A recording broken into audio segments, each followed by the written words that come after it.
different than that, which is when I was in the Army, I called some friends of mine in corporations and say, hey, have you guys ever done this before? And they said, sure, we do this all the time. Here's how you do it. And I went, wow, that made it easy. Yeah, that's a good point. Yeah, That's a very good point. So you can leverage your external network for internal growth and for obviously professional improvement internally within one company. Most people don't think of it that way, but if you have a really robust network, it provides that opportunity. But in general, you're absolutely right that the other one is for one is for job and professional, the other one is for risk management and so on, and for career as well. Now, another thing that's helpful in terms of thinking about a network, and as people are building the network, it might be something just to keep track of, to say, how am I doing along these categories, is to break into 3 separate categories: task, career, and social. And the reason, more detail there, task is what your specialty is. You're an engineer, or you're in sales, okay? Career are those people who can help you advance, either because of their roles or connecting roles, or here's the key, industry relationships. And social is just what it says it is, friends. And I kind of see a 3x2 matrix that has internal and external as columns, and then 3 rows with task, career, and social. And that might help people get a sense of how are they doing in terms of a balanced network. There will be some that will be weighted more heavily than others, but you want to be careful. Most younger people tend to focus only on the internal network in their organization. And if you have a small organization, that puts you in a really dangerous situation. There are other ways to think about that, though, and they all work fine, probably. Okay, so look, there are more principles. We're going to talk about a lot of the principles in future casts that we're going to do, but let's get to our trademark, which is, okay, what do I do? How do I build and maintain my network? Let's touch again on the 3 rules. Build volume indiscriminately, give, and then stay in touch with. Rule number 1. Yeah, you don't. I thought you used to call that the Control-Shift-K. Yes. Principle. Yeah, I'm afraid if I call it Control-Shift-K as the rule, people will go, what? And because it's the 3rd rule, it'll take us 15 minutes to get there, and people will be wondering in the back of their mind, when's he going to get to that? So yes, it is. The unofficial title for rule number 3, stay in touch with, is Control-Shift-K. And I'd be a lot more worried if you had a rule that said that you called the Control-Alt-Delete rule. Yeah, that would, yeah. Which, by the way, my laptop is acting up lately. I've been using Control-Alt-Delete a lot. Well, Control-Alt-Delete is what I did after the MCI WorldCom fiasco. So yes. We won't talk about that. Yeah, okay. So rule number 1, build volume indiscriminately. This is the most important of our 3 rules or the techniques. It's most important because it makes everything else so much easier. But for some reason, people violate it. They tend to, for the wrong reasons, people tend to not get this one. What we mean by this is that your first approach to building your network should be to accept anyone into your network. And I'm going to say that again. Anyone. Anyone. Do not discriminate. I'm quite serious about this, Mike. Don't discriminate. Even if it's a janitor. Even if it's a high school kid. Yeah. Here's the issue, Mike. When most people start networking, they start identifying who they want in their network. They try to analyze who they need and why. And what happens, I've seen it, they start doing this, and it actually becomes a killer, because either one of 2 things happen. Either they start developing this long list of people that should be in this perfect network that they're never going to go ask, and so it becomes just an administrative process to build this virtual network that's never going to come true, or they don't know how to actually go ask, and because these people, in most cases, the first people think of are important people, no one really knows whether they're doing it right or not, and they never progress past this step. So if you're an entry-level programmer, maybe the CEO isn't the first person on your list. Well, exactly. And I'll tell you something. I go to business schools, and I actually have given a talk about networking in business schools, and people came and said, hey, I really want to meet the CEO. I said, well, don't start with him. Technically, that you could go out and bag somebody in the movie Wall Street. It's, they call it bagging the elephant. You can do that, but that's really not network building. That's, hunting somebody down. Network building is about creating a broad, robust, diverse network of people, and then over time developing the relationships that are going to be the ones that are the most powerful. The problem with thinking carefully about who you're going to have in your network and identifying key people is usually people tend to think upwards.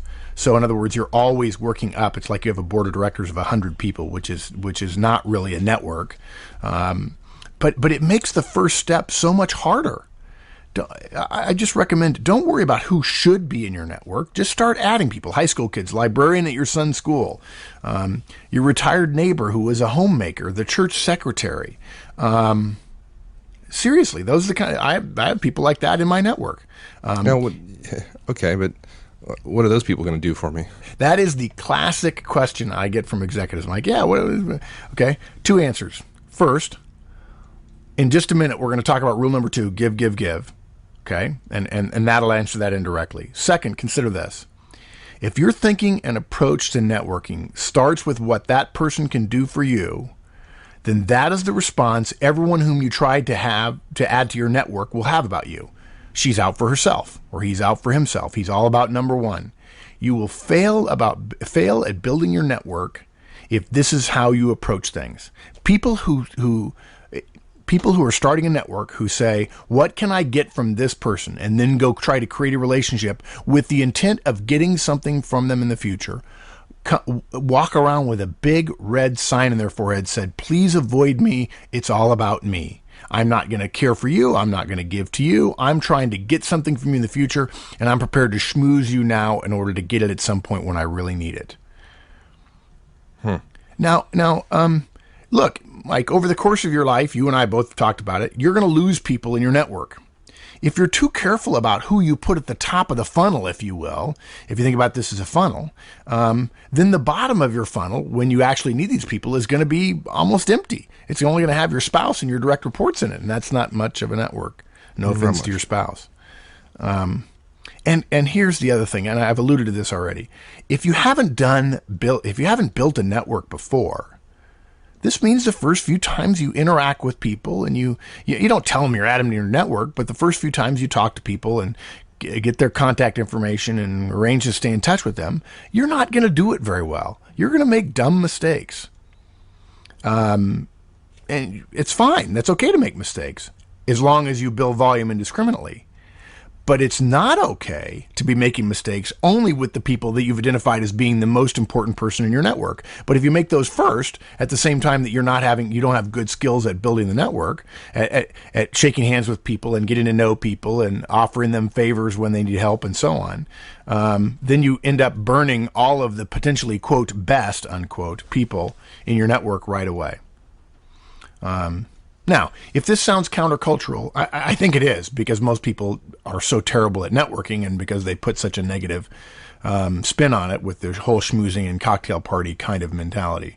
If you're wondering whether or not we're the only ones saying this, we're not. A book that we recommend, Love is the Killer App by Tim Sanders, who is the Chief Solutions Officer out at Yahoo. I mean, I'm going to read from one of our favorite books. It says, this technique works best. In other words, we're talking about networking, building a network. This works best when it's done with the underlying philosophy that every person is potentially relevant to you and your network. Don't screen anyone out. Sometimes people who may appear powerless or insignificant are potential stars waiting to rise. Someday they may become a keynote in your network, and they will remember that you were on their side before they went large. That's from page 119.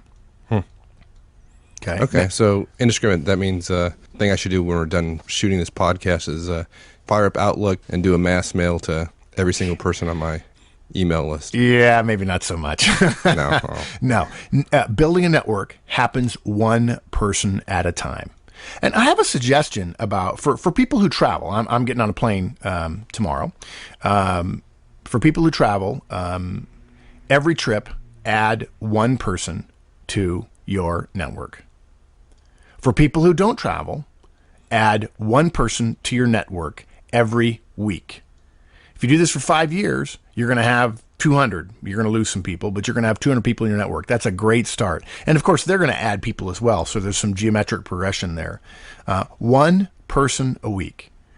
Now, if you always try to go out and get CEOs to be in your network, then that might sound pretty onerous. But if you're being broad and indiscriminate, like this rule says, then one a week seems a fairly easy thing to accomplish if you focused on it. Yeah, I think a good example is you go to a cross-functional meeting on a project that you're on in your organization, and there's 7 or 8 people at the meeting, and you've only met 2 of them, and you stick out your hand to one of them, and you know him a little bit, and you like this guy, and he seems pretty sharp, and you say, hey, listen, can I buy you a cup of coffee next week? Or, hey, listen, I really enjoyed the comment you made. I'm going to send you an email about something I just read. And we're going to talk more about how you stay in touch with them, but literally that's all it is. Hi, my name's Mark. It's nice to meet you. I'd like to get to know you better. Or, hey, that was a good comment you made. Where's your cube? I want to stop by next week and ask you a couple of questions. That's all it takes. You change it from a chance meeting at a meeting into an effort by you to strengthen a relationship that in a way already exists because you're in the same organization. And if you're in an organization and you travel, 2 people a week. 1 person at the office and 1 person outside the office. Okay? Good. And the analogy that I give, somebody suggested this analogy to me a few years ago, and I like it. The analogy to have in your mind is not trophy hunting. It's commercial fishing. You know those big nets that bring in the thousands of fish, Mike? That's what people should do. The fact some fish are going to fall out of the net, and that's okay. But it's not trophy hunting. We're not trying to rifle shot the 50 people that will mean the most to us. Because that won't work, and you'll stumble, and you'll regret it, and you'll feel awkward, and it'll put you off to building your network almost immediately. Okay. You said rule 2 is give, give, give. Tell me about that a little bit. Yeah, this is a funny one because most people think of networking as trophy hunting and then getting favors. And in fact, the really, truly great network builders say, no, what I'm going to do is I'm going to give to other people when I can, as often as I can, so that if in fact I do need something, and I may never from this particular person, when in fact I do need something from this person, they will have seen me as somebody who's given. And if they are keeping track, which let's hope nobody who's listening to this podcast is keeping track of who owes whom favors. This is not calculus. If they are keeping track, they'll recognize that you've given to them a number of times. And actually, I think there's a principle of this in Bob Cialdini's book. Reciprocity. Reciprocity, exactly. In his book Influence, he talks about, look, if you give something first, people feel obligated to reciprocate in some way. But basically, this also flies in the face of the whole trophy hunting mentality. If you're out there trophy hunting, you're going to be sending a message that says, I'm going to use you later, or even, God forbid, right now. And the best people to know in the long run are not people who are going to be impressed by somebody who is out there trophy hunting. Something else people do, I call it baiting the trap. They try to disguise their intent to build a network by doing something that's basically sucking up for somebody important. All I can say about that is, look, no offense, folks, but we can see you coming. It happens to me when people understand what kind of network I have and the people I know, and it does not work. Now, look, we don't mind if you buy us lunch. That's great. If you're gonna invite us to lunch, we kind of expect you to pay. But keeping track of who's paid for which lunch is really not necessary. The people in my network that I'm closest with, I just always offer. They always offer. We fight over a little bit, and I can't tell you who's paid how many times. I'm sure there's some people I've paid with 80% of the time, and other people I've paid with 20% of the time. That's not what it's about. So basically, if you believe in the reciprocity that is inherent in the concept of building a network, that's good. But that reciprocity shouldn't come to the forefront immediately. That's really not reciprocity. That's not building a network. That's favor trading.